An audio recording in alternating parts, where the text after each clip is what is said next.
What's the latest from there? Well, sir, as you say, you join me here. Just behind me is the shed where Paul Quinn was savagely beaten here on Saturday night by a group of masked men using a variety of weapons.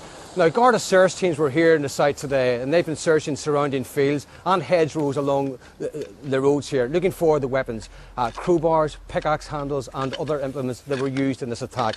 A post-mortem examination has also been carried out today, sir, to establish the exact cause of death. Now, we know that Paul Quinn suffered horrendous injuries, a number of broken bones as well as serious head injuries. And like I say, the post-mortem examination today should reveal full details of those injuries.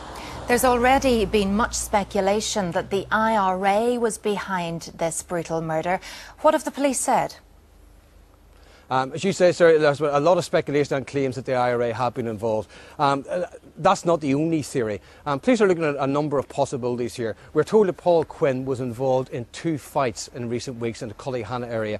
One with a known Republican from the area, one with the son of a known Republican in the area. Now, it has been suggested that he may have died as a result of a so-called revenge attack, revenge for those fights.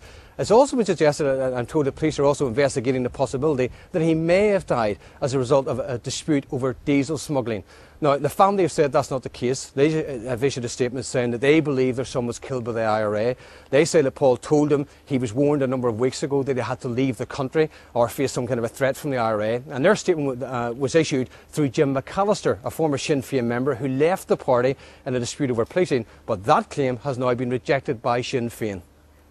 Their son Paul was recently involved with an altercation with individual members of the provisional movement, and subsequent to this he received a threat via a third party ordering him to leave the country, and that he courageously and correctly refused to obey that and insisted on staying in his home.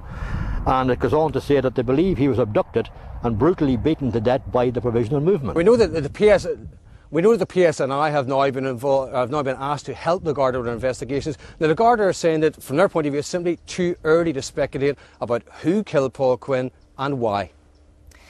Thank you, Vincent. Well, the political repercussions of the murder are being felt at Stormont, as we've been hearing. Our political editor, Mark Devonport, is there for us. And Mark, we've just heard from Jerry Adams. What other reaction has there been to the murder of Paul Quinn there today? Well, as you can imagine, Sarah, there's been condemnation of this brutal murder across the political spectrum. But in terms of the ramifications here at Stormont, the DUP is obviously the most important party. Will they stay in government with Sinn Fein or not? Well, this morning the DUP party officers said that they were seeking urgent information from the police and the Independent Monitoring Commission. They have made it clear there will be no place in government for those associated with murder, and if it emerges that the Provisional IRA is involved, there will undoubtedly be serious repercussions for the political process. A short time ago, the junior minister, Ian Paisley Jr., had this to say. You cannot be involved in government on the one hand and be associated with anything like this on the other hand. And so if it emerges that there's any provisional association with this, the consequences are there for everyone to see.